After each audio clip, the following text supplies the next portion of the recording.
আম ফুসুকুম। আং, এখানে গুণনা কেন হচ্ছে? বিকজ নুন সাকিনের পরে ইকফার হরফ ফা আছে। ইকফার হরফ মোট কয়টি? 15টি।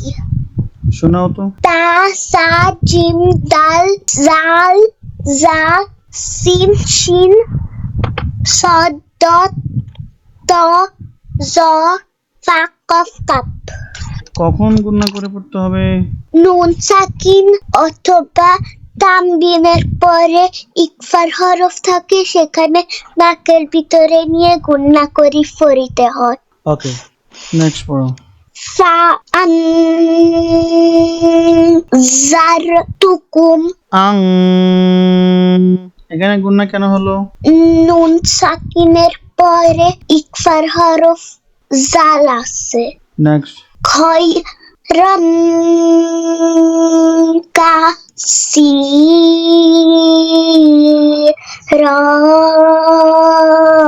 র, এখানে টান কেন হচ্ছে বলো? বিকজ আয়াতের শেষে আলিফ ও দুই জবর থাকে, এক জবর বাদ দিয়ে আরেক জবর নিয়ে টেনে পড়িতে হয়।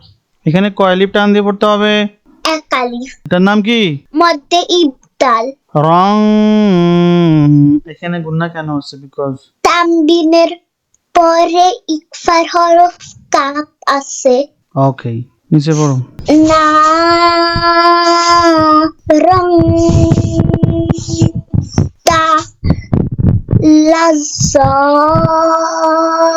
না, এখানে টান কেন হচ্ছে বলো? জবরের বাম পাশে খালি আলিফ আছে। এখানে কয় লিপ টান হবে? এক আলিফ। আর জ, এখানে টান কেন হচ্ছে বলো? যার উপরে মদের হরকত আছে। মদের হরকত কাকে বলে? খারা জবর খারাজের উল্টা পেশ।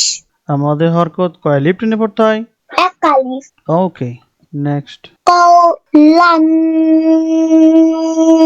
সাদীদা।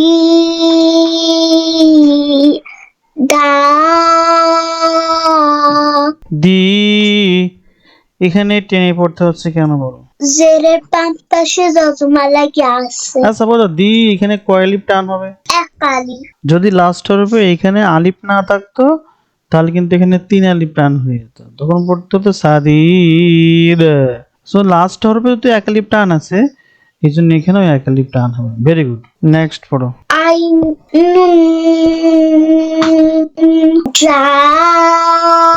জারিয়া। ইয়াহ, এখানে তা আছে, হা কেন হচ্ছে বলো তো? আয়াতের শেষে হুম, গোলতা থাকলে সেখানে হা পড়িতে হয়। এই নিয়মটার নাম কি? হায়ের জমির। নিচে পড়ো। মিন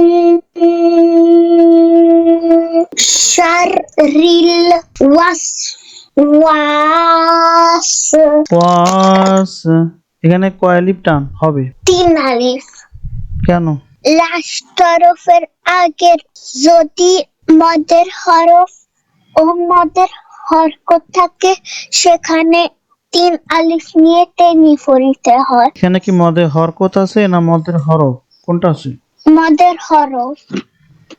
তো যেখানে যেটা থাকে সেটা উল্লেখ করে বলতে হয়। আমি যদি এখানে মার্ক করছি বলতে হবে যে লাস্ট হরফের আগে মদের হরফ আলিফ আছে, এই জন্য এখানে 3 আলিফ টেনে পড়তে হবে। ওকে, এই নিয়মটার নাম কি? মধ্যে আরজি।